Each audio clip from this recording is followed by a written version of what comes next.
I'll try to forget.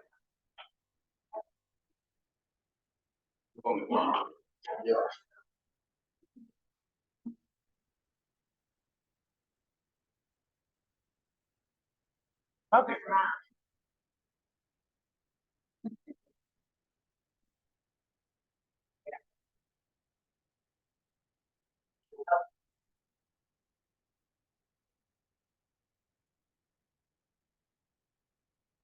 Might have to use a mic. I don't know. Can I steal one of those? Bob's probably gonna need it. Good luck. You can start. I'm gonna go get more copies of this. We're good. What are you gonna sing? Testing, test. Okay. Yep. Not bad. Yeah. This may be our first attempt at using the stereo system here, so with the mic. Thank you all for coming up here. We really didn't expect so many more. How's that? Okay, a little closer. All right. All right, so we'll call this special town meeting to order on October 21st at 6:36. How about that? A little better? A little bit? Yeah, big room. All right, we're gonna call this meeting to order on October 21st at 6:36 p.m. to review the November 4th warrant. Whoa.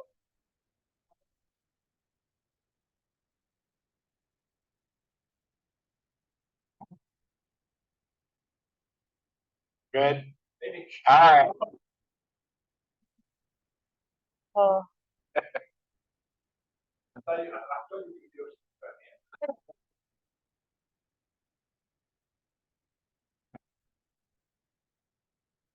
All right, so in the past, we've just gone through the warrant, read through and taken questions and tried to make adjustments. So let's see, we got Article 1, elect a moderator. Usually that doesn't cause too much trouble. No questions on that? No? All right. Oh, I'm sorry. So there are warrants up there on the seats if you need them, and then paperwork. Can't hear? Would you guys be able to move up to the front near the speaker? No. Maybe heighten the speaker. What? Maybe heighten the speaker a little bit if you shoot across the We can try it.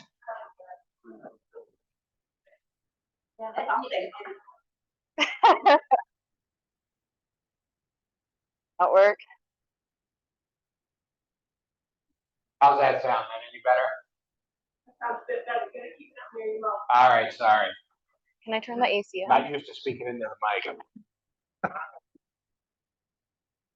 All right, Article 1, to elect a moderator to preside over said meeting. No questions on that one. All right. Article 2, to elect one selectman for the remainder of a 3-year term ending June 30th, 2026. And we do have one of the folks here, I believe, yes? Yeah. Joanne's here. Hi, Joanne. How are you? Good. Did you want to? No. No, all right.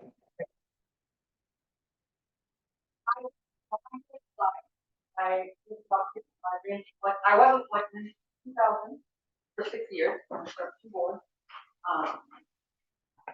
It's been so long, I really want to know a lot. I was part of the new highway law and one of the new highway laws. I worked that up for 21 years. And that was fun. But you know, they were 4, but they're just short grown. But I don't have an agenda. I'm coming into the board, but they have an established board. They have things they do. They have things they plan. I'm coming in and learning what they're doing and trying to help the best I can. I'm in town. I'm around. If there are questions. I used to say that when I was talking. Questions go by, but that doesn't work. So if there are questions, email me.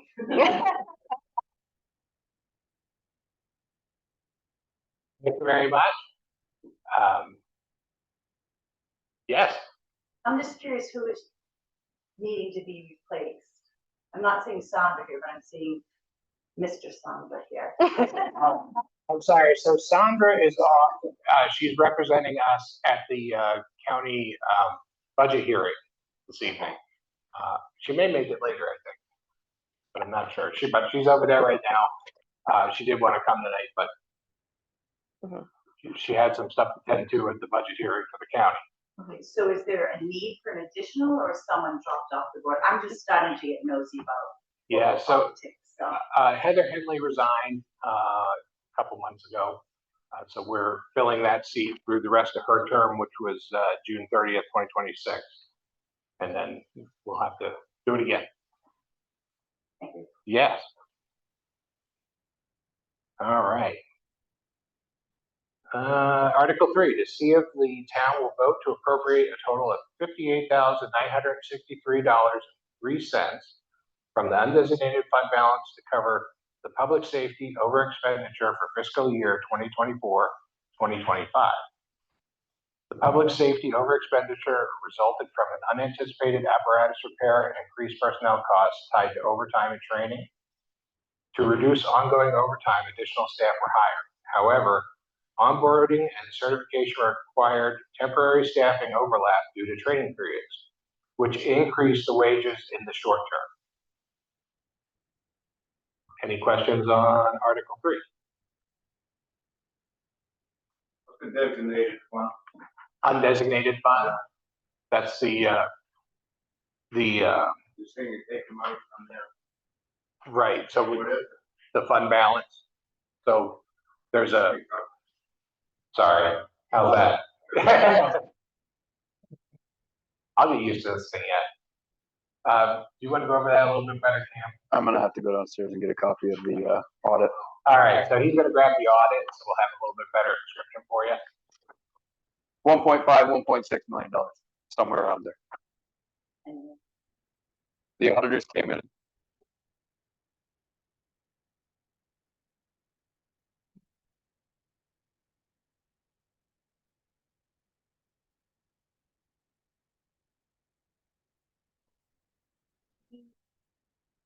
how does the budget work that you can go over $58,000 and then come back and say, okay, now I need more money? It's my understanding that the public safety department has funds available to purchase a new ambulance, which is also on here tonight. Wouldn't it be more fiscally responsible if they took some funds that they already have and applied it to the $58,000 instead of using them from undesignated funds? Right, so it would be the equipment budget is separate from the undesignated fund balance. So there is some money in the equipment budget, but not quite enough to buy an ambulance. So we're trying to put that together so that we can get that taken care of. As far as the overage, it was just trying to cover the payroll to keep staff on board here, so that they can respond to emergency calls. Yes, Chip? Come to close it found in June, when we had a regular town meeting. $58,000 is a lot of money, it's not like it's over a couple grand. Right. How would we not find that in January to bring it to July? We have our special meeting in July, why would we bring it in October, November? Well, I think it's just the timing of the budget and, how it was brought forth through the town budgeting process, not necessarily something that was overlooked. It's just that, as the year progressed, you have turnover, training people, and I think it just took longer to make its way out and get that paid for. Yeah. My follow-up is, do you guys still get when I was here, we used to get monthly statements of where we were in our budget. That's why I'm asking the question, how did we get 58,000, a big number? That's not, like I said, that's not a week worth of payroll, 2 weeks of payroll. That's a huge number. That should have been seen months before we got to June that we were gonna show. Right. But I just don't understand we're missing 58,000, not this, if we didn't recognize the shortfall of 58,000, it raises concerns about how judicial we're being with the town's people's money. I think that's probably why you got the trend. Agreed, yeah. Obviously, we never want to grow the budget if we can help it.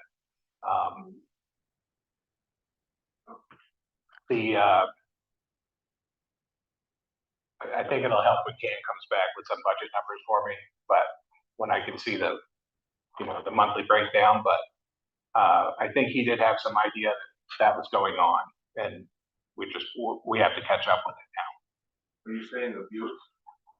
What's that? Is it being abused? No, I don't think No. so, no. Was there an accident? Wasn't there an accident with the ambulance? There was an accident with the ambulance, but I believe that was mostly covered by insurance. Yeah. And did that fall into this fiscal year, or was it? Yes. Yes? You have the 58,000 as a whole number, but it's a couple of things listed that caused that 58,000. Do you have a breakdown of how much was pay, how much was the unexpected equipment cost? That broken down somewhere? Yeah, Cam's gonna grab that so we can take a better look at it. I'm not complaining about that, it's just, I understand why you guys spend it, it's the not being recognized as my, I understand like the people over there doing the best job they can, not about that, when I make sure. Yeah, I understand. Yeah.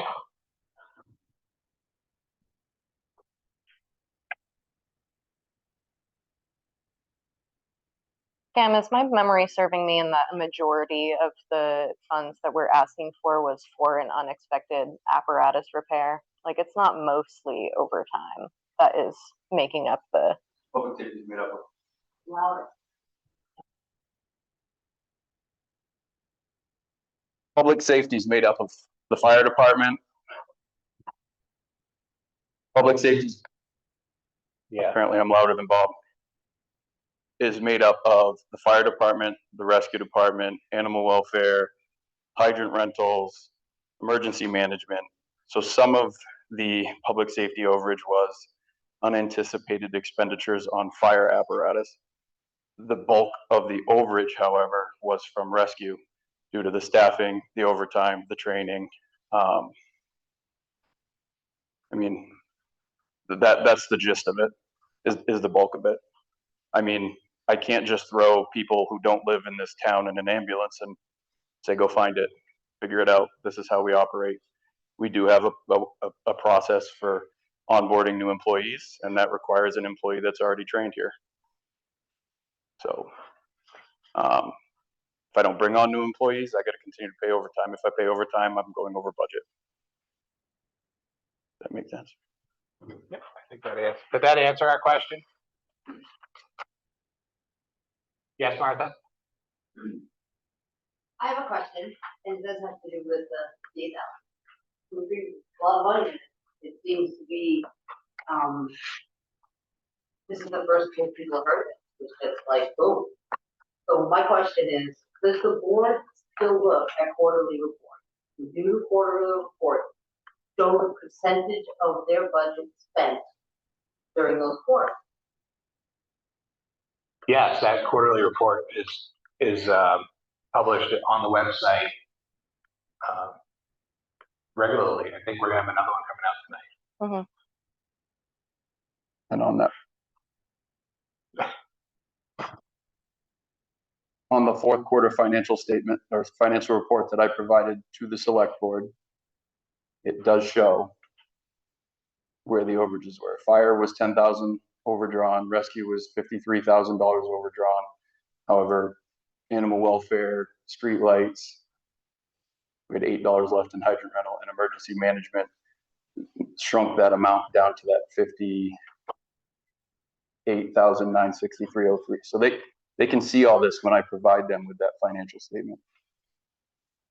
And we had been discussing this prior to the end of the fiscal year as well.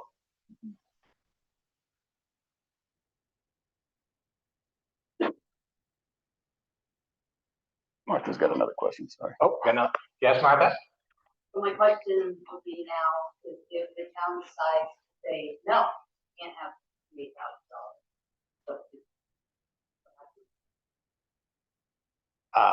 What would we have to do at that point? Go to, It's a negative mark on the audit. yeah.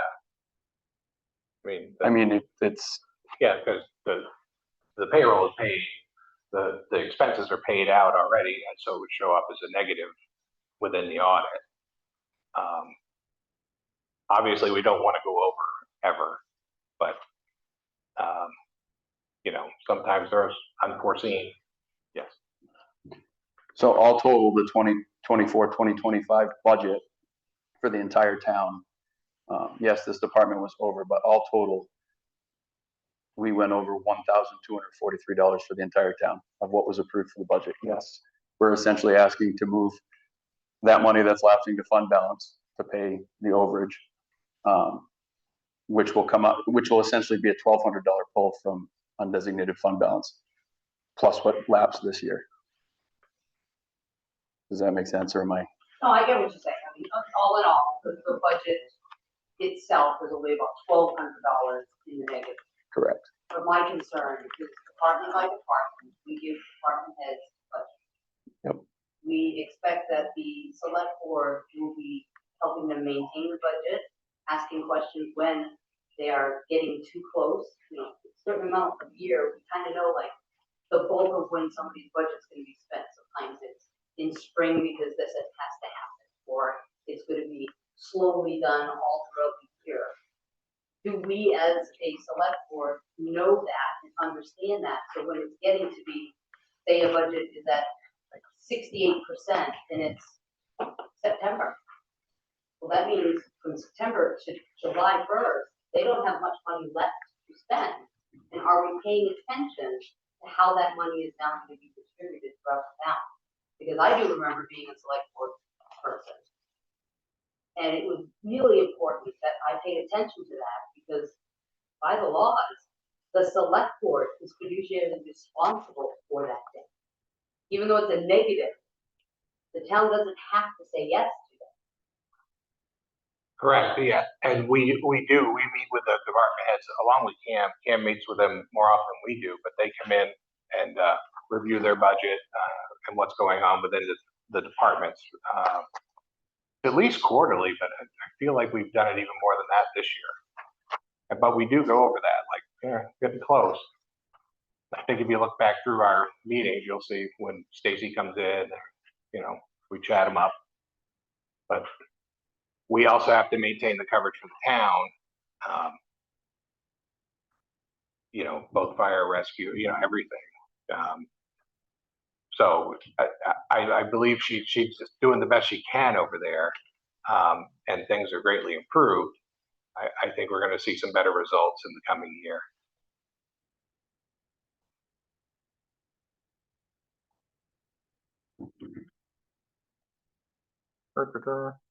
That's the amount we're over? No, that's unassigned.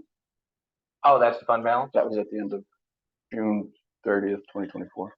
The 1.7? No, 1.7. that one's already committed. So. Oh, I see. Yep.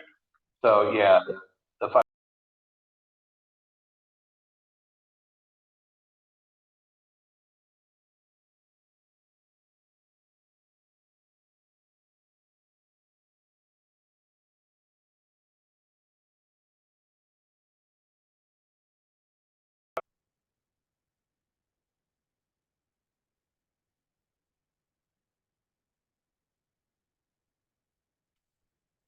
And I do believe the auditors said they felt comfortable with 250 to 300,000 for a fund balance appropriation, and the voters approved 300,000. So that came from the auditors themselves. Yep. Oh, you're back. Oh, shoot. Yes. Okay, I'm just learning. So once upon a time ago, everything was volunteer. Obviously, that's not the case any longer. We have a high mucking up place in our little town. So with that said, does that mean insurance companies are being billed for the services that are rendered? Yes, absolutely. Yeah, the rescue does bill insurance. The fire department is beginning to bill. That was for, Out of town accidents, yeah, stuff that takes up a lot of resources from the town. right. The only example I can think of right off the top of my head is like a jackknife tractor trailer truck up on Street Kid. There's lines in automobile insurance that allocate a certain amount that they'll pay towards that. We've never billed for that stuff. So an ordinance was passed that allows us to be able to bill for specific things. It's always billed to the insurance. It's not billed to the individual. However, rescue's different. The way medical billing works or rescue billing works is, and Chip, correct me if Chip's not here. It's Yeah, not. he is. Oh yeah, he is. Sorry, if we bill for one, we bill for all. So, and if you look at a rescue budget for the town, it may be, I'll just use a random number. If it's 300,000 and we accept $150,000 in revenue, we only tax out 150,000 of that. So if we didn't bill, we'd have to assess that full amount to the town. No, I mean, that's good. I'm not dissing, it's interesting because I have a friend who lives in Brunswick who pays out the nose any time, but it goes to the town. And so that's why I'm asking the question if we actually do that. So Yes. Yes, Chip. Actually, I don't know if it's a part of the can. Call volume was seen back when I was, revenue was down. Have you done a revenue analysis of why revenue was down to 50, 60 grand? We just, Same. This board actually just recently updated our medical billing policy, and we increased rates. We no longer do these transfers like you did when you were here. They just aren't there. So we're comparing apples and oranges because we're talking 911 volume versus non-emergent. So if you're saying that our volume's the same, but you were doing transfers, it seems that call volume's up. I don't know. I don't have the numbers. Stacy's got it. Volume equals revenue. I'll tell you that. You guys should be able to come up every year with an average cost per call. Mhm. And that sounds like it's down over the last couple of years. And what's the reason for that? Transfers or emergency calls get paid about the same. Medicare only pays $300-$400 for a transfer. And they only pay $300-$400 for emergency calls. So I don't remember the exact number they done. I asked Sean after you and I met for an average over the past 3 years. I don't have it right in front of me, but looking at the numbers, I think we were down like $20 on average. And a lot of figures go into that, right? 3 years ago, we were in the midst of COVID. Right now, everything's going up. Some people are choosing not to pay their medical bills. And that's a reality that we all have to face, So I can't speak as an expert to that. I can tell you in the last 3 months, we've brought in more than we did in the first 3 months of last fiscal year. And if it trends that way, we will have no problem hitting what we projected for this year. Can you put the analysis up? Yeah, I'll email it to you. And then I'll post it for other people to see. So is Maine one of the ones that are paying their bills? Right now, so our town. I would have to look at the breakdown. I'm not sure. It's mostly self-pay. Self-pays, yeah. A lot of self-pays. Because Maine's not paying their bills Yeah, either. yeah. So I'm just asking. Yes. Been a couple of years behind on everybody else didn't pay. Yeah, I don't know if honestly, I don't know if we're experienced that. I'm not sure what the breakdown is on the.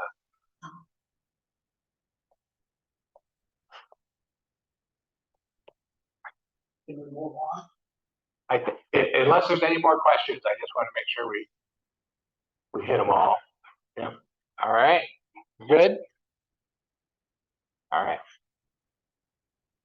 Article 4, shall an ordinance entitled the Town of Buckfield Solar Farm Ordinance be enacted?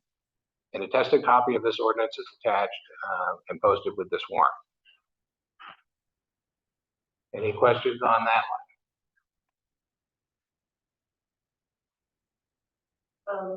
I have a question. Yes. It's gonna be right behind one of that one that we got paperwork on, and, you can break up what that, entails, but I gotta let Is this saying that we are going to say no? The town is gonna say no? For future, projects of a certain size. I see. So this one's still gonna go home. Yes, that, Okay. Yeah. But in the future, we're gonna be a little more select. right, Is that the one on Loring Hill Road? yes. Yeah. Yeah. Yes, Chip? Why, there's no business in this town, like the buildings that couldn't be Buckfield Mall. Why are we telling people no to building stuff? But go on the revenue of this town, their jobs in this town. This town is starving for some other tax base than us. Why are we saying no? You want me to? Sure. So after the solar farm on Loring Hill was approved, because we did not have an ordinance restricting it or a planning board that would find any reason to reject it on legal grounds, we had an outpouring of local concern over the further use of our agricultural lands, which I think we can all agree that the town of Buckfield prides itself on, potentially being used for commercial solar purposes.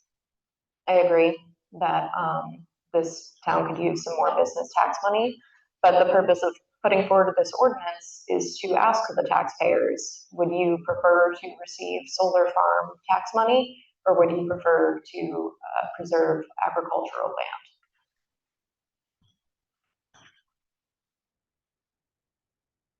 Yes, Judy? Well, I think there's more to it than that. We don't have any clear way to dispose of food pieces when they wear out. And I can tell you, having had solar on my house for 19 years, that's about how long it lasts. And then you have to dispose of it, and where do they dispose of it? Mm-hmm.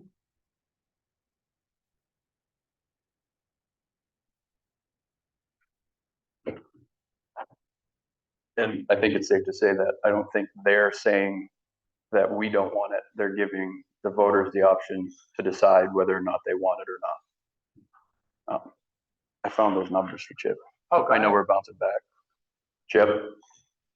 So in 2022, I'm jumping back to the medical thing because he did ask and I was able to pull it up.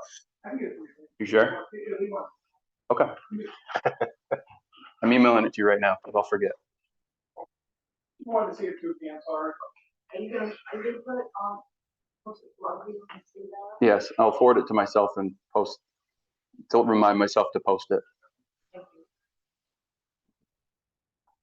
All right, any more questions on the solar farm? Yes? This, I looked at the sample ballot. Yeah. And I don't know how, if this is exactly what we're gonna have, we can have it. It's pretty basic. I guess, you know, what you just said to us, Cecilia, was, made it very clear what you're wanting people to do.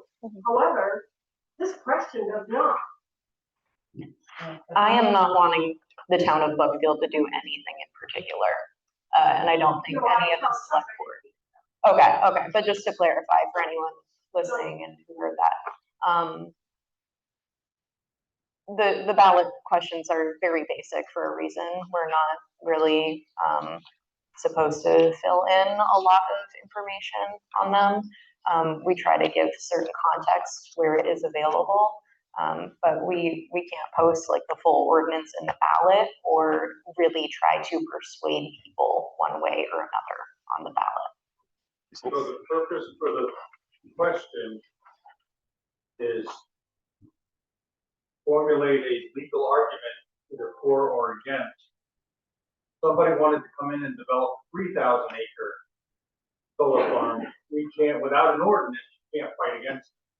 Is that correct? Yeah. Correct. If it complies with our building ordinance, then we would have to approve it if it didn't violate any shoreline zoning or anything.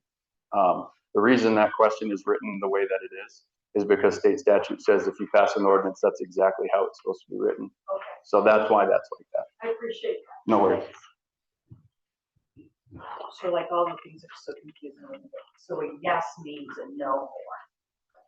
It means you are voting to approve of the ordinance which restricts commercial solar facilities from being built in the town of Buckfield.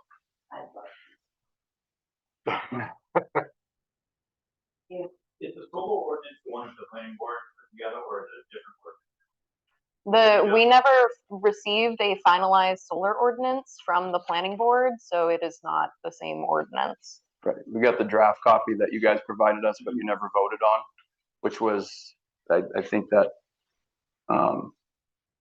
it allowed a little bit more commercial, and then it sat there and we received multiple inquiries as to, why our solar farm moratorium, or sorry, our commercial solar moratorium had expired and the board had done nothing about it. And we heard a lot of feedback from people that didn't want it. So that's how this ordinance that's attached to that warrant came to be.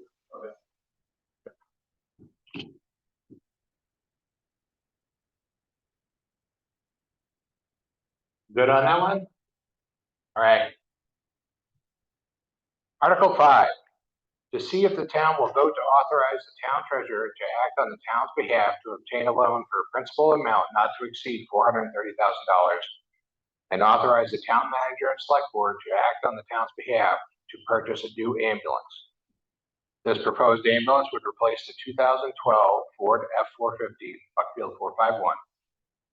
The current unit has over 12,000 engine hours on it, which is the equivalent of 360,000 miles. 30 miles per 1 engine hour. Quotes to repair the unit range from $5,000 to $20,000 with no guarantee on the longevity of the unit. Yes, Jim. Why aren't we remounting it? We can remount that truck is an aluminum box, never been remounted. It's got a lifetime warranty on it from TL Custom. They can be remounted for $170,000. You get from a brand new jack. They'll come back brand new, they'll still have a lifetime warranty, a 3-year, $36,000 a brand new one, and you're out of it for $170,000.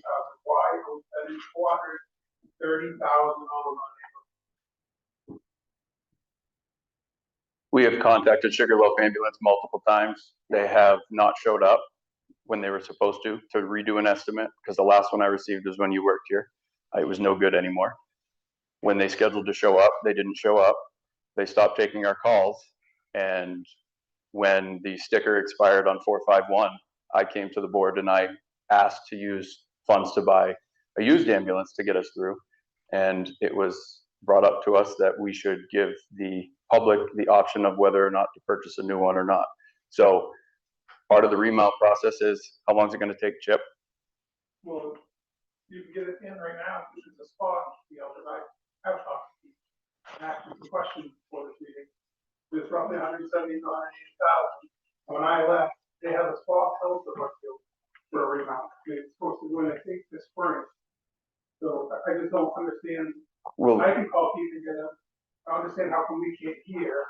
because Keith doesn't return my phone calls or emails. And that being said, we don't even have to go through, you don't have to go through the electronic for remount. Yeah, there's Companies everywhere will remount that truck. And they'll come back with the same warranty. I mean, I just don't understand why we're spending $430,000. That's like, that's an ungodly amount of money for it. this is, how's the question? Up to? Up to 4. Not to exceed. So we got multiple quotes. We got van chassis of 330. I've spoke to Autotronics about multiple units. 430 was the max. That's what they put in the question. It doesn't necessarily mean they would spend it. However, I had to give you an example of what was going to be there on the treasurer's statement, so that's why it's there. What about the remount? They didn't give me, they didn't give me a quote for remount. I believe Ben did when we were going over all this. We talked remounts, we talked new trucks, we talked used trucks. I mean, you and I have had this discussion numerous times. I think they need a new truck. I'm not against them getting a truck. I'm fine with a remount. I think it's crazy to spend $430,000 on a truck. When we can get that chassis remount, that's not a purchase for the specific reason to get remounted. It's never been remounted. It was just a truck to get us a few years, which is done. And the purpose was to remount it now. And I'm not sure why we're spending 260,000 more, 160,000 more. So Up to. you brought up a figure of 180,000, which was the original estimate that was given to us 2 years ago. How do you know that there's no way? Because when I talked to him about that 180,000, he said it needed to be re-estimated. Talked to him a week ago and asked him roughly, ballpark it for me. Well, then there seems to be a game going on in part of that story. Yeah. I'm just saying, for the conversation with, I can get him. I've been waiting 2 years. Right. Yeah, if we can get a legit quote to look at, then we'll certainly look at it. But for now, the ballot is the ballot. Yeah. And we have asked people to consider appropriating up to that amount of money. It's not that we're looking to break the local bank looking for a new ambulance, but we wanted to have our budget remain flexible so that we can do whatever we need to do to get a active second ambulance available to our townspeople again. If it's rejected, then we'll come back to the drawing board. Right now, we have an ambulance that's unstickered and needs to be repaired. We either spend reserve money to fix it, hope it lasts, or we buy a used one and go all over again and be in the same boat for years. Right now, it's just a matter of if 452 goes down, it's $125 a day for me to rent an ambulance. It's about $50,000 a year to rent it. That you just answered my question. There are 2 ambulances. Mm-hmm. Correct. What do you have set aside now for the new one? 120? 20? Just what we raised. That's what I was thinking. No. We have a reserve. We have a reserve account with 110. Yeah, 10 or 20, Yeah. last I remember. That's what we raised this year, right? In our town meeting. No, we didn't raise. We didn't raise anything from the we've been putting money aside since when Chip was there, and that reserve account has a little over 100,000. So that would come. This is to borrow the full 430. Yeah. If this were to be approved, I would assume that the board would vote to allocate that 100,000 towards that to pay that down, whether it's a 330 or you know what I mean. But that 100,000 isn't enough to pay for a remount either. So we'll still have to come up with whatever the new estimate is, the difference of that. Yes. So, pretty close, right? For diligence, and that it's done for 180, 190, that would only make a difference of like $7,000. Mhm. If we say yes to Article 5, that we approve for 130, how does that get managed? Does it come back to the town for approval of which pathway we're going to go on? Because historically, we approved 430, seems like 430 is most of the time. So my fear is, if we say yes, how do we manage that from that point on? Or does it just go to the select board to manage our funds? In this instance, yes, that would come back to us and we would look at the quotes and try to make a decent decision, a fiscally responsible decision on what we were going to purchase. Mhm. And we would certainly look at remounts if we can get some decent quotes, but my experience has been that, it can be years. And I would use your resources. If Chip's done it and it's up with absolutely, these people, I mean, it doesn't have to just fall on your shoulders, you guys have a lot to do. Yeah, we have reviewed many quotes already in previous meetings. I mean, at least 20, I would think, because we looked at used and There was 20 quotes plus the one that I had gotten from Chip from 2022 or 23. And then the new ones that Autotronics had provided to us. You guys have reviewed every option from $40,000 for something that won't last to $430,000. Mhm. So that capital asset reserve currently has $111,254 in it. yes, Martha? The article, if it's passed, an ambulance will be purchased, correct? Correct. There will be no remounting, because the town would have said, purchase a new vehicle. When we appropriate money, it's appropriated for exactly what it says in the article. Can't go backwards.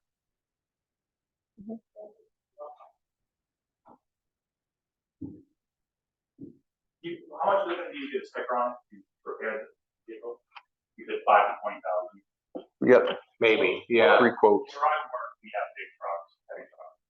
And I would not even consider buying a $400,000 new truck if I could put 50,000 in the truck, it was gonna work. Wouldn't even consider it. It's my understanding that ambulances are a little bit different than your normal run-of-the-mill truck. But in all trucks, it's got components that need to be repaired and replaced, and so on and so forth. Mhm. Dollars to dollars, you can, that's 12% of the cost. Mhm. We would never even consider buying a new truck for that small percentage of the repair. Another perspective is that it's 12% of the cost for now. And again, I don't think any one of us are trying to break the town's bank here. The figure given on the article is to give us some flexibility. It's not because that's what we're looking to spend on a new truck, but that's just like kind of the upper budget option of all of our options.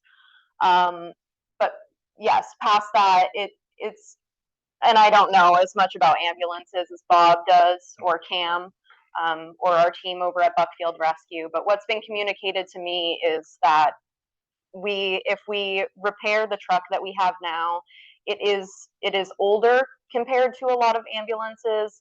It is getting up there in miles and hours on the engine. And while it may seem like, don't get me wrong, I look at even a $20,000 price tag, I'm like, yeah, that's a lot better than a $400,000 price tag. But that's just what it needs to keep it running for now, and that is no guarantee of what's to come down the road from an older ambulance vehicle. Yeah, absolutely. That's why we have $120,000 or $111,000 in a fund balance just for things like that. I think Martha had her hand up first. Well, it was just a comment. It's that this was discussed in a meeting, and I was the idiot that brought up a bunch of ambulance trucks, not expecting that this is how it was going to be placed on the ballot. That back in May, June, when this first started being discussed, repair or not, it was brought to you that basically this was an unskipperable ambulance. Figure it out. But we were instantly without an ambulance, just like that. Mhm. And that's when it happened. And now the only option that we have on here is a $400,000 ambulance. I know what my book's going to be. Absolutely not. Mhm. Absolutely not. We should have been paying very close attention to these vehicles. And this is not the only one, because I know other vehicles are gonna pop up. One of the things that we do as a town terribly here, pay attention to the infrastructure, to the amount that we put in for repairs, for upkeep, for maintenance of these vehicles. This comes up every other year. We're buying a new plow truck, an ambulance, a fire truck. Where's our maintenance plan? Do we have one?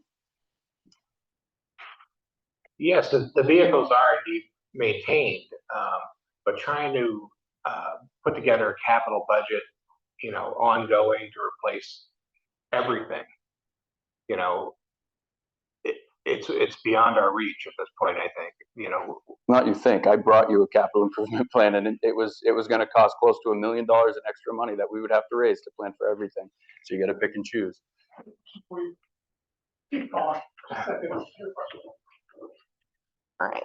And this is irrelevant, but I'm curious what percentage of our population in Buckfield has vehicles. Yeah. That's wicked high. You can't compare, I mean, I get what you're saying, but you can't compare an emergency vehicle that transports sick patients or injured patients to, well, But we've been going all this time without one. It's been down since May, and we're still functioning, breathing, and taking care of people, yeah. We have one vehicle currently, and we still ask for mutual aid, and we still participate in mutual aid. We also have a contract with Hartford too. in Sumner. Hmm? In Sumner. And Sumner. If that ambulance goes down, we need an ambulance to be able to respond to our contractual obligations, or we're kicking the calls to Turner or somewhere else. Hopefully they have the capacity to take care of it, but that'll only last for a short period of time before the fallback comes back on Buckfield of, you gotta do something, because if if Turner could cover all of Sumner, I'm sure they would have already tried to take all of Sumner. I mean, not Sumner, Hartford, sorry. I'm curious. Am I jumping in front Go of go ahead. Oh, Jill So is, there's a fund with 111,000. yes. This ambulance has been broken since May. Mhm. Why haven't we fixed it? If there's a fund with 111,000 in it, and we're looking at 20, why did we wait till now to do this rather than repair it in real time? It's a question of should we throw good money after bad, because the vehicle is a 2012. And has, you know, an accumulated roughly mileage of 360,000 miles on it. At some point, you have to say, okay, well, should I fix it or not? You know, based on the value of the vehicle, and is it going to stay fixed, or are we just going to keep breaking down? If it's an emergency vehicle, you want it to be reliable and safe, right? It's a little different. But at that point, we came to the determination that, you know, should we throw 25,000 out, 20,000, whatever, or ask the town to replace it. So this was the decision we made, was to ask for replacement. Yes, Chip? People contact you guys first thing in the morning, you know. And then my next question is, kind of what Martha's saying. When I was here, we had a maintenance plan on our truck. They went to a certain garage at PM, and every time they would get an oil change, what we call the PM, they would send me back a list of what was broke on it and a list of what I expect to spend in the next year. Are we still getting that? Because if we're still getting that, there should have been a surprise in the $50,000, $5,000 repair bill. I can understand Martha's frustration with that. I know we are not taking it to the same facility anymore. So has that been looked at to see if that's a problem? Because it seems like a problem if we're taking them for regular maintenance and we get one back, and surprise in May, you got a $50,000 to $5,000 bill come up. I probably would continue to do business with that place. That's not really good preventive maintenance. And the ambulance, how many actual road miles does it have on this one? 110. It's got like 110 and 115, something, somewhere along there. So, and it's got how many hours on it? It's got 12,000. So just so everyone's aware, if we buy the $430,000 Cadillac ambulance, that would be a diesel four-wheel drive. The worst thing that you can do to a diesel engine is idle it, and that thing is going to idle a lot. So just be aware, that's a concern when you guys look to spend that money. That diesel engine is going to idle a lot, and it's not good. Miraculous that Keith is going to reach out to me tomorrow. But so, from your experience, how long does a remount take? Whether the spot is held right now or not, how long will it take? 3-4 months. 3-4 months when they get it. It's all it takes. Service is going out in December, it'll be back sometime around April. And there's loaners, if you would be in contact with your vendors and have relationships with them, they have loaners, and they'll loan you a truck. Well, I'm not speaking out of attorney, but well, No, but the last time we got a quote from them, they were looking at years. I know, when I was chief here, I put us in line for a remount. And that was coming up this year, so there's a spot, if you talk to Keith, that there's a remount spot somewhere.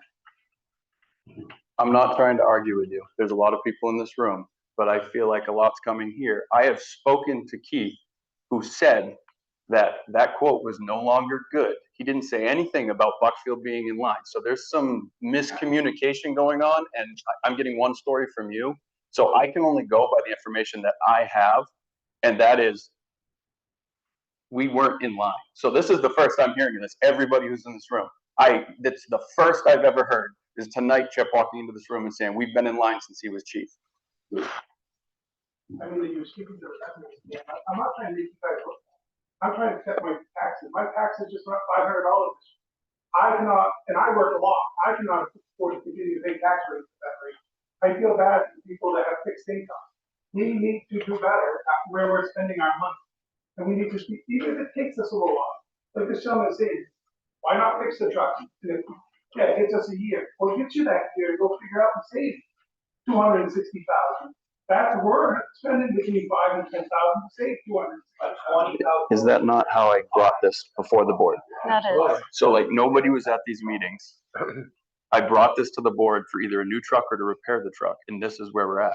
So there's some misinformation coming from this, because we've had these discussions. We've talked about repairing. We've talked about buying a used ambulance to get us by so that we didn't, and then we got the offer, or not the offer, we got the suggestion that maybe we should ask the taxpayers. That's all this is asking the taxpayers. If you don't support this, me as a taxpayer, I'll say, vote no, so that we can figure out what we're gonna do. But right now, 452 is it. And until the town votes no, I mean, if we put $20,000 into this truck and then this was already out there and it was passed, now what? I mean, it's a 13-year-old truck. What are we gonna get for it? Yeah, but that vote is gonna be next week, the 2 weeks, so it's not right off, but yes. And that's what we're waiting for. And if that truck goes down, now we've spent 15 to 20,000, we've taken that out of the capital reserve, and if it goes down, we need to buy a used one, now our funds are lower than where we need to be. Yeah. We're trying to maximize what we do with that money, whether that be buy a used truck, because $111,000 used truck is gonna be a heck of a lot better than a $42,000 used truck. So they were trying to plan the best option for the town. This was just a question for the town. If they vote no, I'll bring to them, like, what do you want us to do with this truck? Do you want us to fix it, or do you want us to replace it with something that may give us more than 12 months? And you'll be welcome to attend those meetings as well. Yes, Martha? Right now, I feel like I have the illusion of choice. That there is no answer here. We either do it or we're back to square one. The fear of us losing our one and final ambulance is gonna force people to make this decision. And that's not fair. Because I'll still vote no. I don't care. All the ambulance can go. Someone will come get me eventually on top of my mountain. No, I'll rent one. It'll come eventually.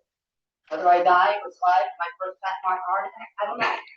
But it's gonna happen one day. And I have to face the fact that I live out there on top of a mountain. My choice that was out there.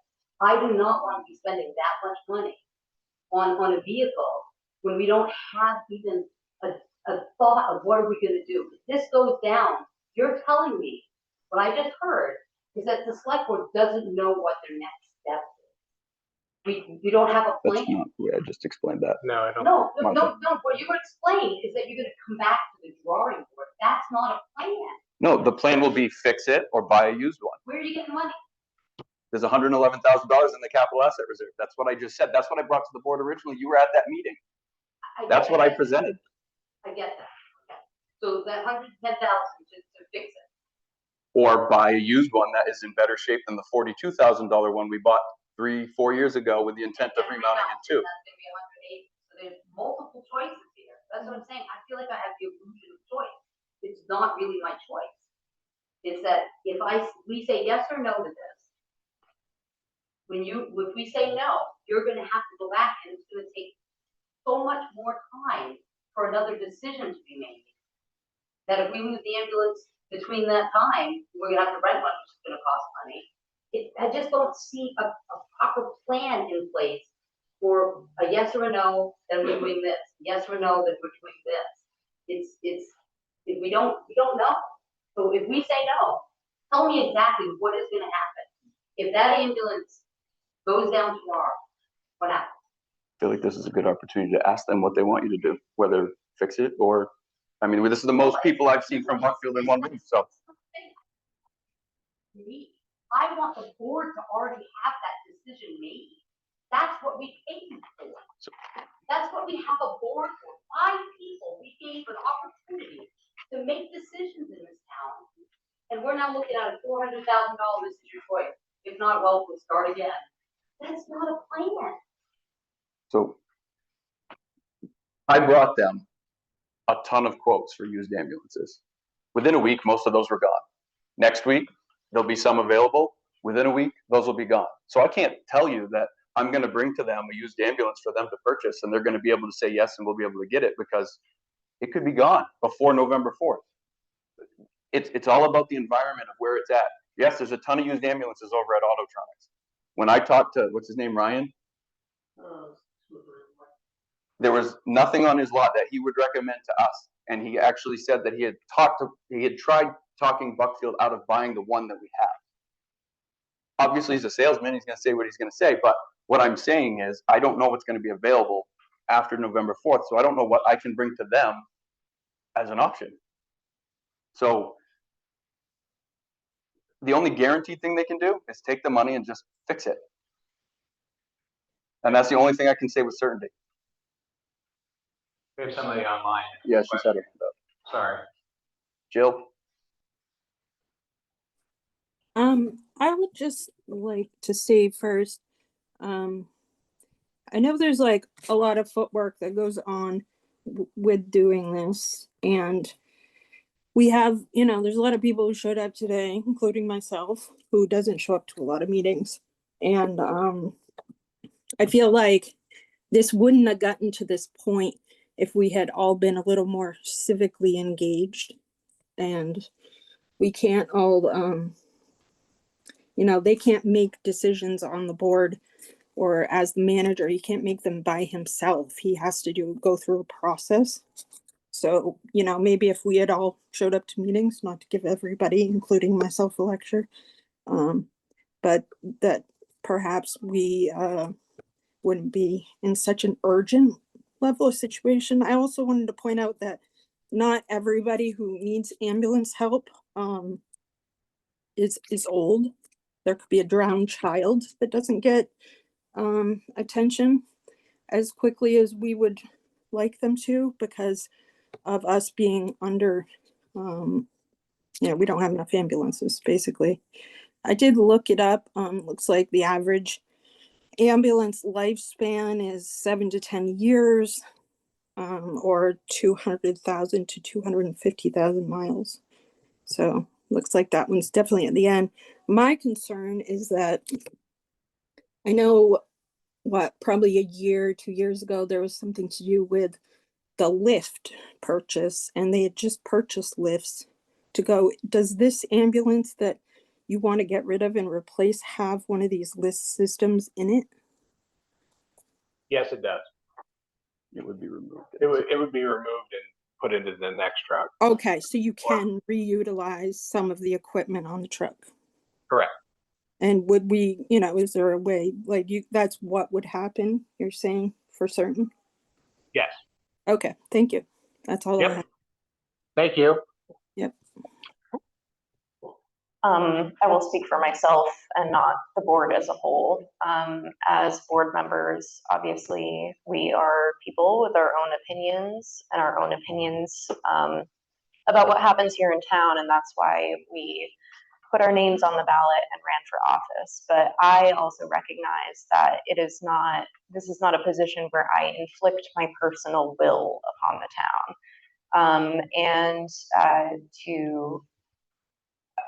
We have had, as she mentioned, low engagement at these meetings, and this is not the first meeting it's come up at, it's not the second meeting it's come up at. So I'm happy to see you all here, and thank you all for coming. Our inboxes are always open, our meeting notes are always being posted on the town website if you ever want to catch up on what is currently being talked about.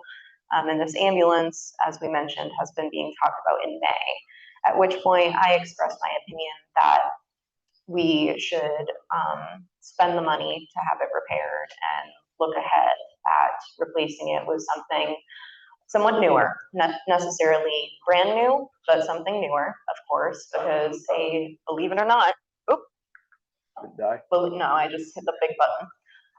Believe it or not, 2012 was 13 years ago, and that's kind of crazy to me. I'm sure it's crazy to some of you as well.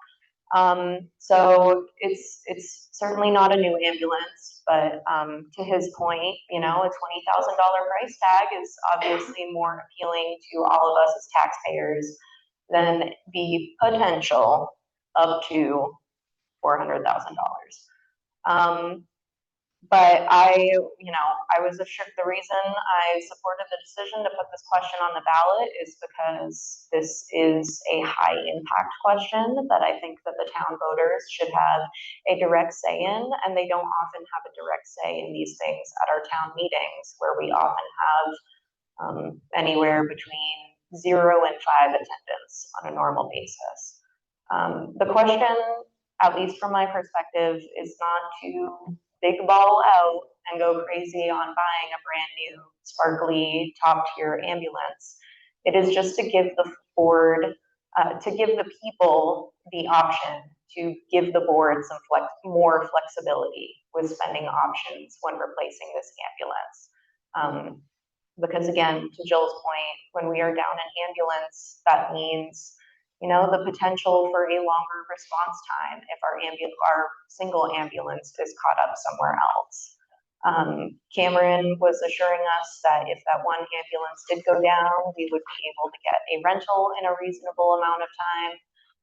And that is what comforted me in allowing the people to make this decision at the ballot box on November 4th. It wasn't in intention, at least on my part, to kick the can down the road or to not make a personal decision.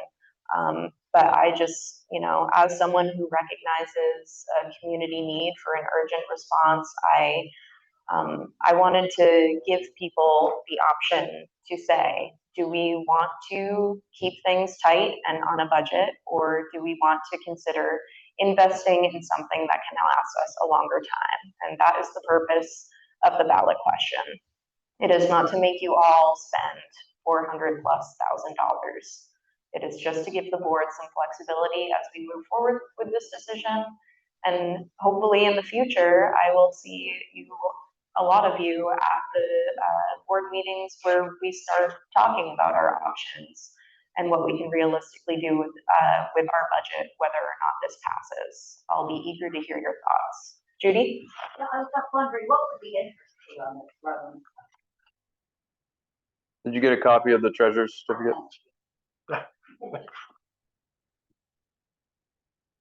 So whether it's a 5-year term or a 10-year term will have a significant sway in that, but a 5-year term, it's like $76,000.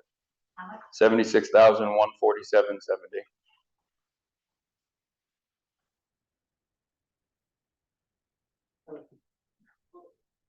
And that's if we were to spend the whole amount. If you were to, if it was the full amount, which, like I said, I mean, I would hope that the board would utilize the funding that they already have to pay that down, but that would be for the full 430, and that's only a 5-year term. A 5-year term, an annual payment on that's $101,000. So a 7-year term, an annual payment would be $76,000, and a 10-year term would be $58,682. Thank you. Yes? Okay. So, Cameron and Chip, obviously there's some stuff going here, but if what Chip says actually comes to fruition and it is that possibility, which sounds like it's the best of both worlds, if it can happen. Fingers crossed. So where would that put this article? The article can't change at this point. Right. But do we, the town, have a guarantee, knowing that you're saying that, at least I'm understanding you both to say that would be the ideal solution. If it's a possibility, then we would just have to trust that you would do that, or if we both just know, then you would come back and say, okay, so we have this opportunity, what do you think of that? Like a special town meeting? Yeah, if you guys vote this down, we'd have to have a special town meeting, which is fine, to have the question asked if we could either raise or appropriate or take from fund balance the difference of what it's going to cost. Who knows? He says 3 months. If it's 3 months, it'd be a lot quicker than the next town meeting. It may not be till the next town meeting, and it could be included on that. But we'd still have to come and ask for permission because there's not enough money there to pay for the full. Okay, but we would be advised that it is a possibility. How does that work? Again, I'm new to all this, so I'm trying to. Yeah, if Keith and I can sit down and come up with an actual estimate, and I have a time frame that is And if the whole date actually. If they're actually holding our spot, like I'm hearing, then yes, I would bring it to the board, and at that point, they couldn't act on that until such time they had approval of the funding, Okay. So it's called a special town meeting to do so. which is kind of why I'm confused as to why they've been holding our spot without approval. Miracles do happen. Yes. So just a different perspective, at $125 a day, you could rent a ambulance for 9.5 years for $400,000. Wow. There'd be no maintenance, no nothing, and every piece of equipment I've ever in my life, every per day. No, we're responsible for all repairs on the vehicle. Yeah. But there'd be no interest. And their rental units are their used inventory. Which again. So again, we could be looking at fixing somebody else's stuff. Plus $125 a day.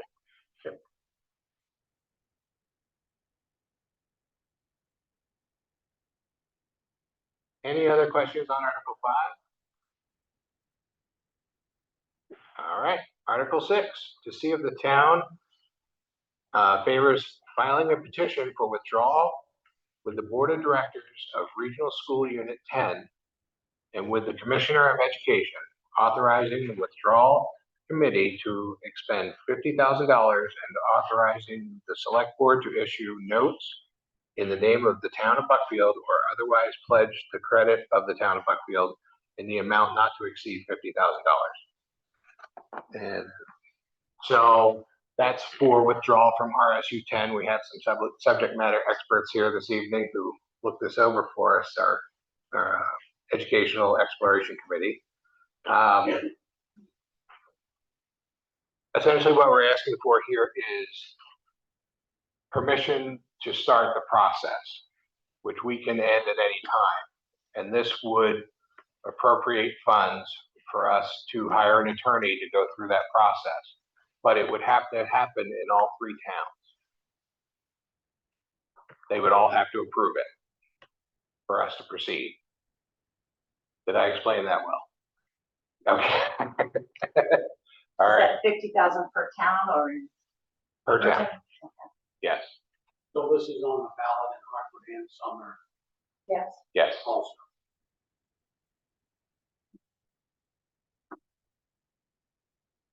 Questions or statements from the Education Committee? We had a really good meeting about a month ago? Yeah, very, very well attended meeting. A lot of good information, which is actually up here as well. But essentially, we're just looking for permission to move forward with this. And then if we find it's not fiscally responsible or not doable, we could end it. We have to come back and vote to end it, but yes, we can end it. Yes. So the 50,000, if I heard you right, is for an attorney to represent 3 towns, right? For 50,000 per town. Correct. In this process. Yes. So it's not gonna be used for a person outside of that, or like one of us who would be doing it. No, I believe we have somebody Don't look at me, I'm not the expert on this one. that has dealt with this before. Neil, here we go. Our subject matter expert. Here we go. So first of all, to be a little more clear,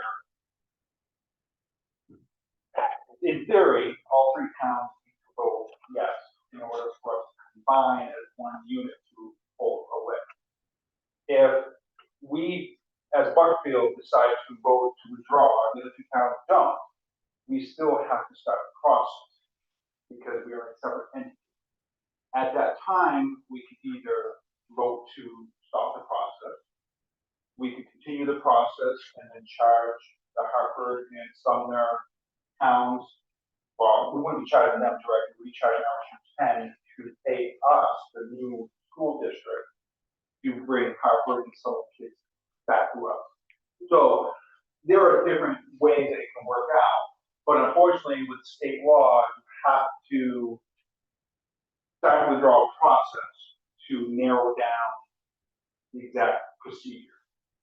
We're still at step 3 or 4 of the 22-step process. All that we were assigned to do was to financially see what the number would be, present it to the townsfolk, which we did for Buckfield, we did for Hartford. Summer, we have all kinds of pamphlets, you can look at, ask questions, those types of things. So we're just bringing it to you to see if you want to withdraw.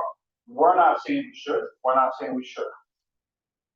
As a committee, we're just bringing the information to you because we were asked to find out some information. And sorry, I lost the question. So my question was, if we approve this. Yes, I'm sorry. 50,000 is for. Right, so each town decided to appropriate 50,000 if it passed. And that will go towards a lawyer, towards any other fees that the state may require, the new supposed school district to have in order to do each of those steps. So that doesn't mean 50,000 goes straight to the lawyer. It just means that the fund is there for the lawyer to utilize for their services, for any of the services that are required. And so with all 3 towns, if all 3 towns did vote for it, we would have a total of 150,000. But that step that we have to hire the lawyer, because the lawyer, we did reach out to a lawyer and one that has experience, and they're willing to go to that next step if the town, has to. Can the other towns that were trying to pull away from, can they like legally go against us? Yes. And so that's probably really why the fight that, they're doing all their big stuff and letting us pay the bill, they're gonna fight it. Well, they could, but even in the end, let's say, for one example, not that it should go this way, but let's say Buckfield was the only one that decided to vote withdraw, right? The other 2 didn't want to do it. And let's say they kept on going and everything worked out happy ever after, we would then charge RSU 10 for each student that comes to Buckfield to handle the summer school. Even though the summer school is in Sumner, it would still be part of our district because it was a free. Okay. And again, that's where the lawyer, because they would fine tune all this stuff. They would have negotiations with RSU 10, they would have negotiations with Hartford Town, Sumner Town, Buckfield Town. And beyond that, I have no more expertise for how that is because that's what it is. So we would revert back to what it used to be, basically. Similar, yes. I mean, it'd be a different name, right now the state of Maine has classified as RSU 9. We've gone up. Yeah. But we need our own superintendent again. Correct, but that doesn't mean that superintendent would be a sole job. It means that it could be a principal superintendent, and that's part of, looking at the withdrawal process is possibility of having more around. Will it work out? Who knows? That'd be great. Without that local patrol, we have no control or say anything. Right? Judy? Oh, I'd like to tell people, I was on the that 39 school board when we unfortunately voted to consolidate. I would vote against, but we had to make a decision by August 31st, 2008. We had been up to that point discussing with that 17, whether they would work out an alternative organizational structure with us, which we already had. But they said, well, we will have to get a waiver from the state. The state said, oh, we can't give you a waiver until after the legislature meets in January. Therefore, we had to make a decision. And we were at that time worried that we were going to be penalized $112,000 a year if we did not merge because we didn't have 2,500 students. I really was very concerned with it, and I did try to help us get out in 2014. It did not work because Hartford did not come with us. We do need the 3 towns. We own our own facilities, our 3 towns together. We also own our 3 towns together, a little over 10% of Region 11, which is a very fine technical school in Oxford. the thing that people do not realize is in the last year, which was 2008, that we were at 39, not only did we send our students over to the technical school, but we had adult education with Oxford. We were having our buses done with Oxford, buying fuel together with Oxford, say, and our superintendent was only 40% of the time. The other 60% of the time, he was at Oxford Hill. So we were already an alternative organizational structure, and that is basically what we had hoped to accomplish. If we could wait for the waiver, we didn't. And people thought, well, it's going to cost us, it's going to cost us. That's the same thing we're hearing now. But it cost us a lot, and as you probably know, right now, our taxes are over 60% of the taxes we raise go to the school, and the school has decreased its quality. I can't believe that our high school doesn't speak any languages now. Can you imagine? I don't know how our students will get in college without a language. And I mean, it's really very sad. And there's another point and I have to forgive my age. I can't remember everything, but it would make a lot of sense to withdraw. It may cost us a little bit. Oh, the other thing I think people don't realize, something that people do not realize, is that RSU 56 pulled out our merged schools. Are you all familiar with that? RSU 50, okay. When we combined, there were three school districts, 21, 40, 40 something, and 39. Okay. 21 in 2015 pulled out. They are now RSU 56. So our school is Buckfield, Sumner, and Hartford. Then we have to go all the way north to Rumford and Mexico.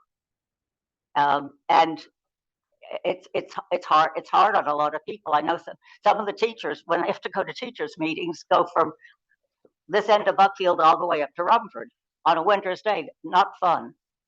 The weather is even different. And most important, Rumford and Mexico have a much higher percentage of the vote on the school board. And people did not understand that when we went into the school district. So that our three towns never, if we were all to vote to do something and the other towns didn't, they would always succeed. In this very last school budget vote, our three towns all rejected the budget. Guess what? The budget's going through. And I think Neil and John, who have worked very hard on the budget items, can tell you that the RSU 10 budget has gone up extremely. And it makes no sense. We have, I'm not even sure I want to say local control. It's just we don't have a voice. For instance, our 5th grade is going to be moved from Sumner to the high school. Did the people, next year? The 5th graders that are there now. The 5th grade over there now is going to be moved to the 6th grade. No, but they're 5th graders now. Oh, yeah. They will be 6th graders Next year.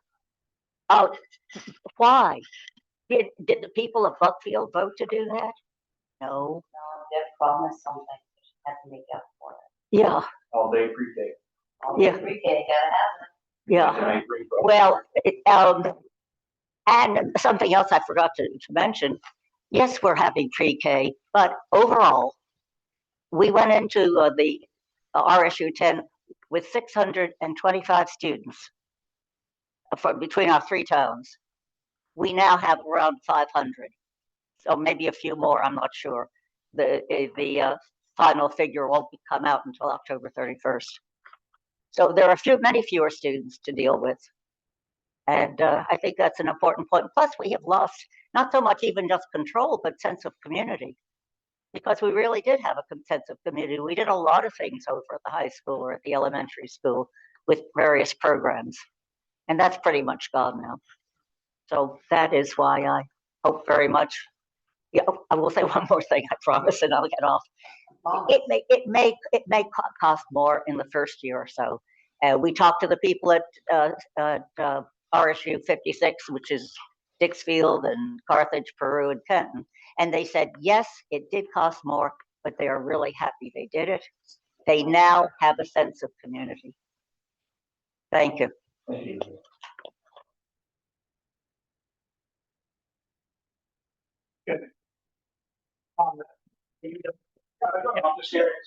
No, they need to hear you online. Can you hear me okay? I believe it's the wrong time to do it. If we pull out, it's gonna cost a lot more than they're telling everybody it is. Every district that is pulled out, it's cost them a lot more. They don't want to speak about it, but it has. We basically have no debt in our system, none at all. We have debt for our new school, but that's all covered by the state, even the interest for the loans. So we're in good shape financially. I think we're better off staying where we are with the cost of everything going up. I mean, my taxes went up substantially this year, as everybody's did. So I think we're better off staying where we are. Would I like to be out and on our own? I would, but I think it's the wrong time to do it.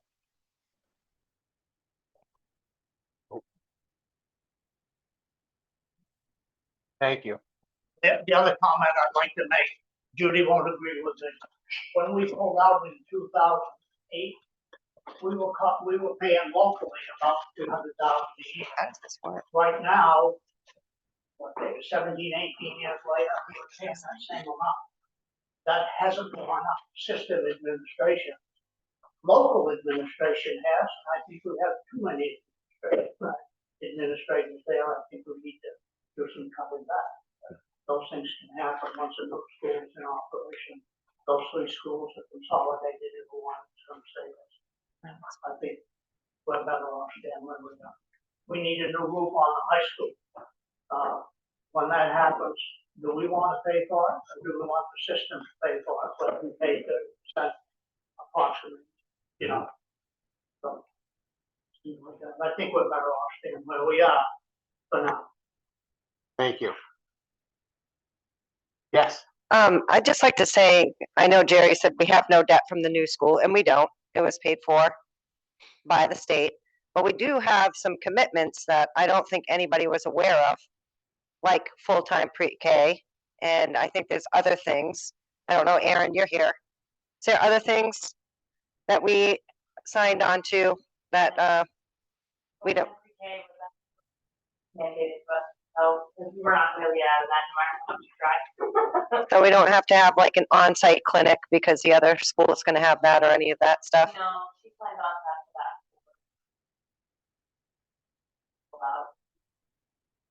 But it would be still mandated to have the full-time pre-K? That's coming to state, yeah, that's coming down.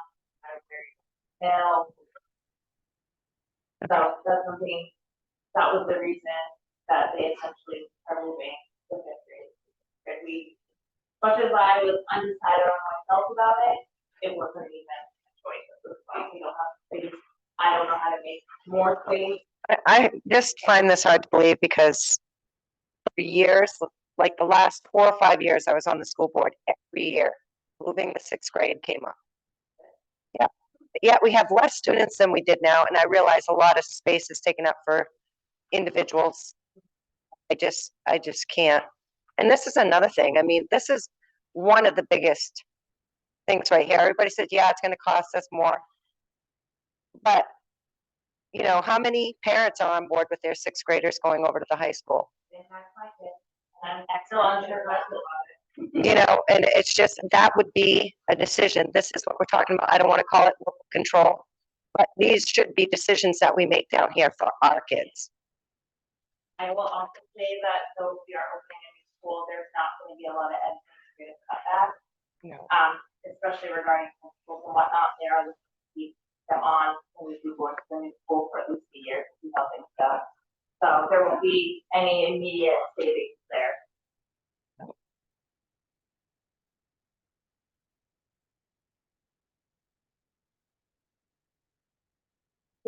30%. Our tax bill says 60%. There's 30% difference there, so 60% is not 30%. No,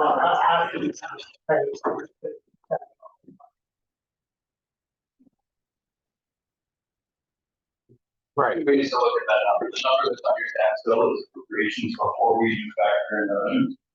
So basically what the town budget is, what the RSU budget is and what the county budget is. However, what that figure for the municipal take into account is all the revenues that we deduct before we send tax collection. So for example, this year we sent out it was $1.3 million, a little bit more than that, is what got taxed to residents for municipal costs. The RSU was $2,062,000.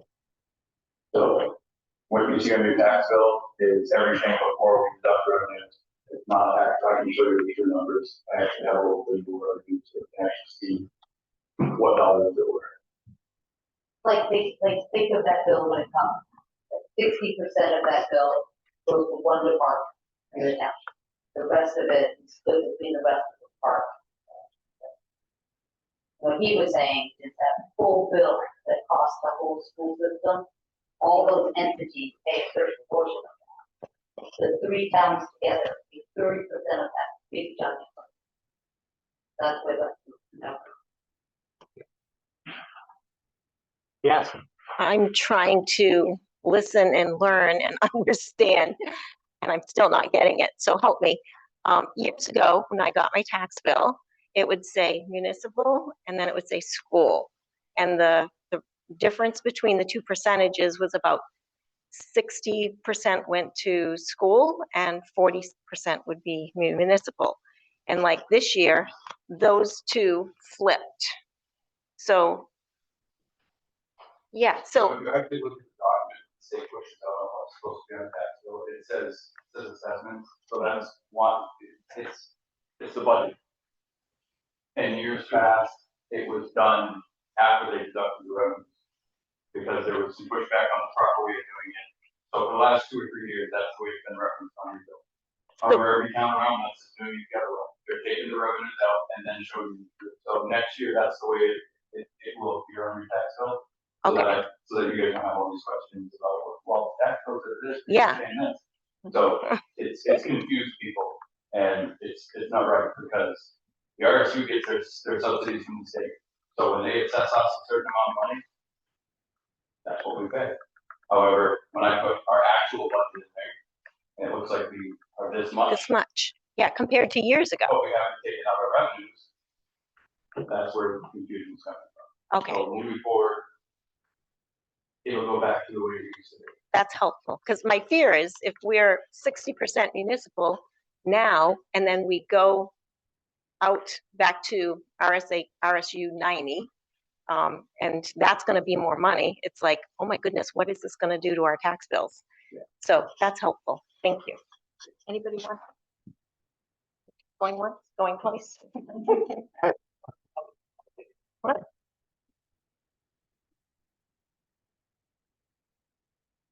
So just a couple of things. I've been part of this board as well. I really have had trouble wrapping my head around these amounts of money, these kinds of increases. It's mind-boggling to me. So I've tried to put like into layman terms for myself, I guess. I read a bunch of reports at the business I work at, and we have a very similar. I mean, every industry, everybody says I'm so different. But where I am, we have employees, we have benefits, we have buildings, we have trucks, we have equipment, we have fuel. All the same types of things that a school has. Since 2020, and I'm going to kind of wing it a little bit. I apologize. This is our last meeting. I've said this about 200 times, I think, in our credit. So, but I'll be really close. And I always tell people, go online. Don't take my word for it. The biggest increase since 2021 that I could come up with, from 2021 to 2024, was 11% of expenses are up 11%, and that's throughout our whole entire business. RSU 10's budget is up 41% since 2020. 21, yeah. There's a thing called an ED 279, where the state gives you, it's essentially a breakdown of what they think you need. They tell you it's not perfect, but it's a guide to give you this many teachers, this many this many that. I'm not going to read through the whole thing again because I'm getting a little cooked, I'm not going to lie to you. But if you look at the teachers, I think they say we need like around 120, we've got 140, maybe 101, we've got 120. It's within 15 or 20%. You go to administration, we've got 2 to 2.5 times every administration that they say we need. I don't know where I stand in this either. My property taxes are insane. So I broke it down again to simplify it to myself. There was an article I've had a lot of things sent to me on emails from different people. The Atlantic did an article called "America is Sliding Towards Illiteracy." And these are things we're not supposed to talk about, but the school system is failing miserably. I think Maine was ranked the worst public schools in the country. And I think RSU 10 is at the bottom of that. So I broke down a bunch of numbers trying to figure things out because this is completely undoable with the money we have. So RSU 10 is about $25,000 per student. We, as 3 towns in the state of Maine, have about $10 million to run a school system. We have 500 students. That's $20,000 per student. In this article, it says that the country it talks about how, and again, go look at it, read it for yourselves, but it talks about how it's always money. That's always the answer. We have increased the cost of education enormously. So we now know that's not money. So on average, the country spends $16,000 per student. And we have $20,000 per student right now. So we need to vote in a school board that understands a budget, that understands fiscal responsibility, because money is not the answer. We've proven that in the last 15 years of public education. We know that for a fact. And when the budget is not acceptable, the 3 towns can go vote it down and say, no, it needs to be lower. And then they go back to the drawing board until it works. The school has to work and people have to be able to afford to live in their houses. So I don't have a wicked opinion. At the way we're going, in RSU 10, I mean, people's taxes are going to be thousands and thousands of dollars more in 2 or 3 years. We have the history. So I guess, I don't know, is that my whole spiel? Yeah, that's what I got. Not that it's much better, but we're not the worst state in the nation. We rank 41st out of 50. Oh. You need to be in the top 10. Mm-hmm. Less than 20 years. Yes. And we're spending 40% more per student than the average.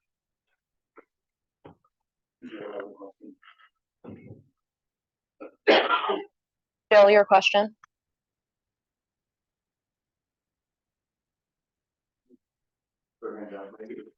Okay. Okay. Yes. So our taxes went up last year because food prices and everybody's going through in the state, and we're all having like, I'm done with the door and when we get past this post-COVID era, and I've talked to you guys about, and the housing values drop again, and they will. And if we put up a stink, we'll get, hopefully we have an assessor now, I think I saw somewhere we do, to have it to be reassessed. That amount of money is gonna be substantially lower on the taxpayers, but at that point, everyone's gonna be used to having all this up. The mill rate will go up. The what? The mill rate will go up. Gotcha, okay, I'm like, okay, so it's like. You'd have to make cuts in order to bring down the true cost, right? It's a numbers game. I don't say it's a numbers game, but like the less we're worth, the higher the mill rate versus the more we're worth, the less the mill rate. And for 2026, the state's already got us up to $250 million, which is $23 million higher than where we are today. Yeah, it's just a bunch of really soft. And I think a lot of this educational stuff, and this is just my opinion, is the funding formula at the state level is broken. You know, populated areas are really benefiting more than rural America, and rural America is taking the hit because it benefits those communities better than it does towns like ours. Yeah. That's just it needs to change in Augusta. Unfunded mandates, like Yeah. all day pre-K is squeezing it's not even RSU control at that point. That sounds crazy. I didn't know about State it. control. That's great. I mean, you think of the state does a lot of stuff all over. Like, this is a small percentage of what the town's dealing with today, but like paid family medical leave, it's an unfunded mandate that falls on either employers or the employees. Yeah. And that's now something that has to work its way into the budget, even Yeah, with that. So it's bigger than just the RSU budget. Yeah. It's broken from the top. Has to take some time, for sure. I might-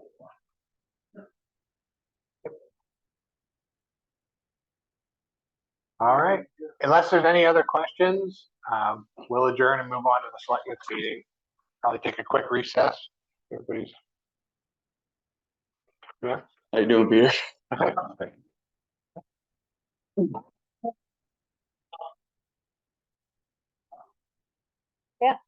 We raised last year, I thought that was put towards the purchase of a new landing.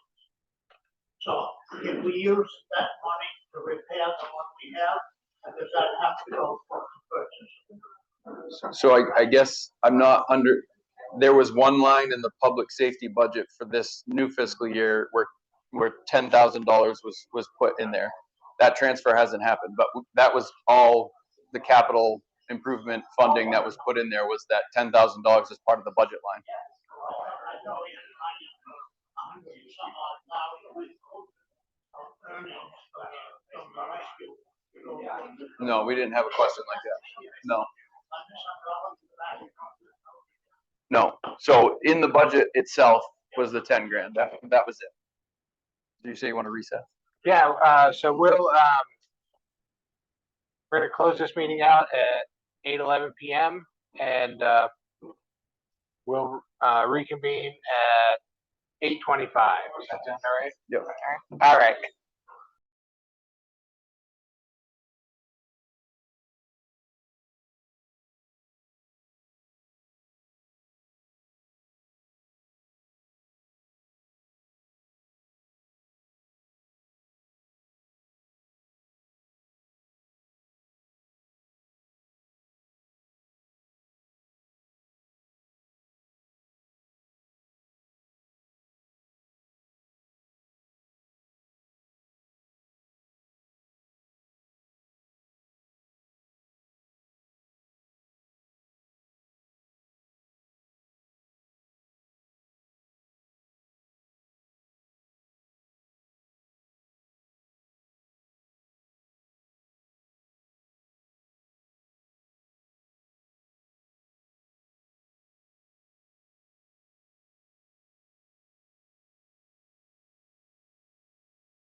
unmute.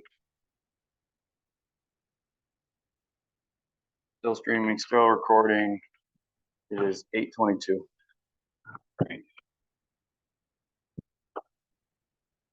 Ready? Good to go. All right.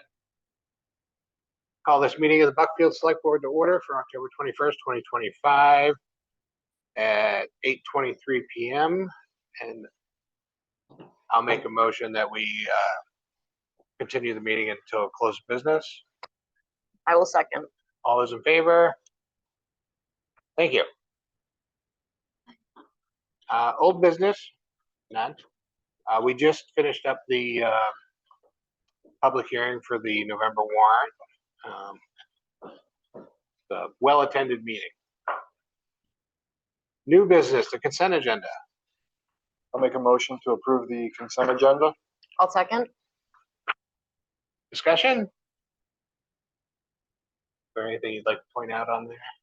For payroll warrant 25, payroll warrant 26, accounts payable 27, which includes a school payment for the amount of $315,684.91.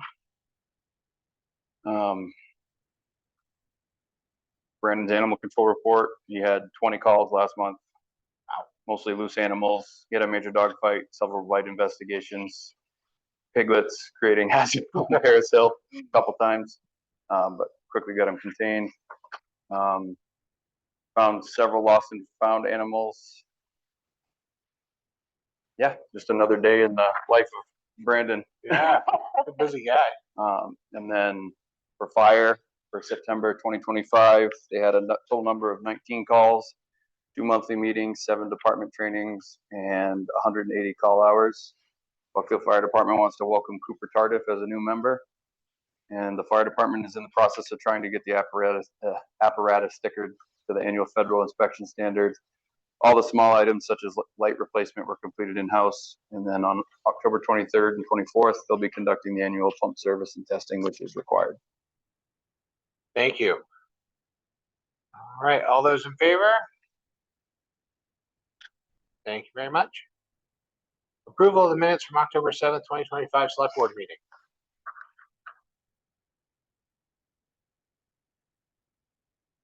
I'll make a motion that we approve the minutes of the October 7th, 2025 Select Board meeting as written. I'll second that. Discussion. Anyone see anything?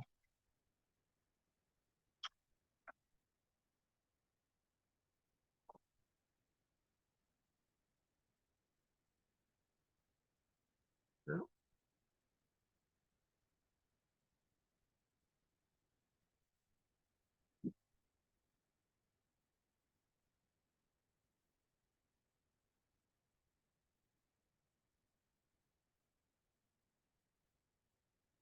Good. All looks good to me. All right. All those in favor? Bob, aye. Sally, aye. Peter, aye. Thank you. 2025-26 first quarter financial report. I'll go through the nuts and bolts of this, so I'll get the front pages to kind of give you a picture of where we're at. Looking at the overall town budget, we've currently expended $936,602.80 for the fiscal year. That comes out to 17.27% of the overall budget. So as you can tell, that we're in good shape. Yep. I did include the actual expense report, so if you want to see it line by line, you can do that, and it is posted on the budget committee website, or the budget committee page of our website. All in all, if you look at this, we've expended $936,602, but 344 of that was the RSU, which is only 2 payments. So that's before we have even collected much in tax dollars. So this warrant that you just approved includes another payment, which is another $172,000. So before we actually start collecting taxes, we're pulling money from savings to pay the RSU until we start collecting. So Oxford County's bill is technically due in September. Last year, I waited until we started receiving tax payments. I mean, there is money there, but we don't really want to wipe out everything just to pay those 2 bills. So all in all, we're in good shape. Give you a broad overview since nobody's looking at this anyways. Sorry. Admin or general government is slightly over at 27.47%. However, we always pay the insurance up front at the beginning of the year, so Yep. that's bound to be higher. Public safety is at 26.47, which I've made you guys aware of. Let's see, the fact that a lot of that is maintenance on the vehicles. Since we were talking about preventative maintenance, we put a lot of work into 452. So that $10,000 budget line has already been expended, and we've gone over a little bit on it. So that's why if we do repair 451, we will need to use those reserve funds. So all in all, though, 26.47 isn't too bad. Rescue's a little up there. I talk to Stacy on a weekly basis about overtime and making sure that extra hours aren't being worked unless they absolutely have to. So I'm not concerned for this fiscal year. At this time, we're only one quarter in. Yep. Rec is at 17.92%. Community, which includes the library, is at 17.57%. So again, this is the first quarter, so you'd expect everything to be right around 25%. Yeah. Debt service, most of our payments are on an annual basis, so that one's only at 8.71. Public Works is at 11.41. However, once we pay for paving projects, obviously that'll spike up. Waste management's looking good right now. We're at 20.55%. And then special assessments, we're only at 14.79 because I haven't paid county or that September payment until tonight. So all in, looking good there. As far as revenues, we've collected $294,816.01 of the local revenues that were accepted by voters of 857. State revenues, we've collected 116,669.71 of the 536,300 that's been accepted. So that leaves a total of 981,884.28 that we should hopefully collect throughout the rest of the year. The last page, if you look at collected balance for taxes, you can see it's 15,332. So that's how much for 25-26 we've collected, which is 4.27% of the overall taxes assessed. So yeah. And other than that, I mean, that's the basic. I've got all the summary reports and everything for you to review if you want, but they're all there. And then the auditors were in last week on Tuesday and Wednesday. I sat with them. This one went much smoother, obviously, since I've been through a couple of them. I did discuss with them about getting a proposal together to get RHR in here to help restructure that GL. Oh, yeah. Because there's a lot of stuff in there that they don't think needs to be there. There's accounts that they think should be consolidated, and they want to get the cash balances in there. So they'll be sending me that information at some point, which I'll bring to you so that we can get that all cleared up so that these GL numbers make better sense. All right. So all I need is a motion to accept. I'll make a motion that we accept the 2025-26 first quarter financial report. Second thought. Further discussion? All those in favor, Bob, aye. Aye. Peter, aye. Thank you. Buckfield Rescue Medical Billing Contract Renewal. So I was going through contracts when the auditors were here and realized that the rescue billing contract had expired in September. So I reached out and asked them to send me an updated contract. The last one was for 3 years. This one's for 3 years. Nothing's changed in it. It's the same percentage that they charge. So there's no increase in percentages. I just need approval to be able to sign it and send it back to them. All right. So you need a motion that for us to allow you to sign that? Yeah. All right. I'll make a motion that we allow the town manager to sign the medical billing contract renewal. I'll second that. For a 3-year term, sorry. Second that? Okay. Further discussion? All those in favor, Bob, aye. Aye. Peter, aye. All right. And rescheduling of the November 4th select board meeting. It's election day. I say we go with it. Have fun. Why not? All right. Let me check the calendar just so, usually you guys push it out a week, but I just Yeah. want to make sure there's nothing else on there. Veterans Day. Oh, is that what it is? The 11th, yeah.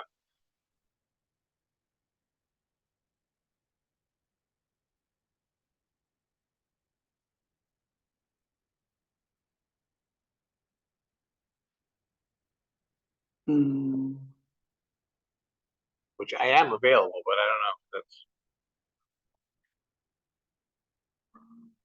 that federal where the town office is closed. Bill? Can't remember if it's one of the town recognized holidays. I'd have to look at the personnel policy handbook. Yeah, I would do it on a holiday. No. Yes or no? No. I mean, it's up to you. If you tell me to do it, I'll be here. Nah. Do you know if we have anything pressing that's happening the 4th or? Well, I mean, today is what, the 21st? Mhm. We don't have a meeting on the 25th. We don't have a meeting on the 4th. That's 3 weeks worth of bills that can't be paid. Right. So Another night, maybe? I mean, even if you schedule like a shortened Cliff Notes version of a meeting to at least come in, review, and approve warrants, Sure, yeah. that would be helpful. I'm pretty open on November, so. Okay. Like November 6th, you think, or is that Thursday? Thursday? Does that work for you, Azalea? I don't think so. All right. Either the 10th or the 12th. The 10th would work best for me. What day? The 10th, The Monday 10th? the 10th. We'll have to do it up here just because there's another meeting downstairs, and I'll just leave everything up here. I can't do the 10th. I could do remote, maybe. Uh-huh. Oh, are you on shift? Yeah. I mean, you can do it on Veterans Day if you're just coming in to do a review of the warrants. I am good for Veterans Day. You are? Yeah, that's fine. All right. Veterans Day it is. Same time, same I'm pretty place. sure we're open on Veterans Day. I don't think that's one of those holidays. I think it was I one can of the check ones real that got not as in got changed. Pretty sure. So is there a motion? Yeah, I'll make a motion that we move the November 4th selectmen's meeting to November 11th at 6:30 p.m. I'll second. Further discussion? All those in favor, Bob, aye. Silly eye. Peter, aye. 6:30, same time. It is a holiday for. You read through the personnel policy. Found it. Found it Good job. just in time. Just in time. Sure. Sorry, I got the keys. Okay.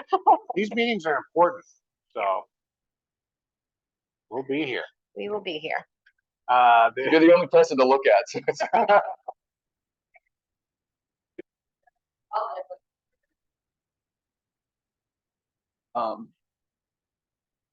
Yeah, you're on other business. What's that? You haven't moved on to other business yet. All right. Other business? I don't think this needs a vote. You can decide, but when we were doing the audit stuff, every year I have to send out the confirms. Yeah. To confirm debt. Yep. Well, Norway Savings Bank, when I contacted them, was like, we can't tell you anything because you're not on the account, despite the fact that I've been signing all the checks for the last 3 years. So I need a letter signed by the majority of you saying that they are authorized to give me information about our loan. I'll make a motion so it's official.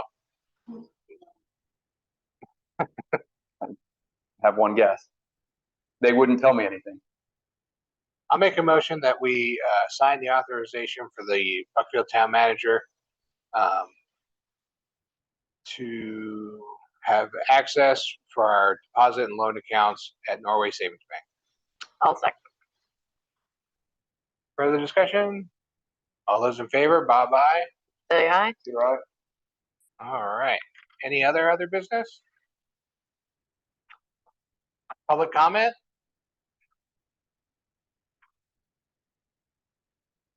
Hearing none, I'll make a motion that we adjourn at 8:37 PM. I will second. All those in favor? Thank you. Here's your warrant.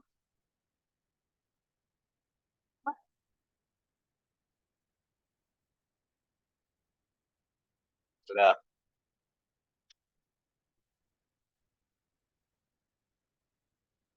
Go to the budget committee at the very bottom. It's got all the ones that I've got.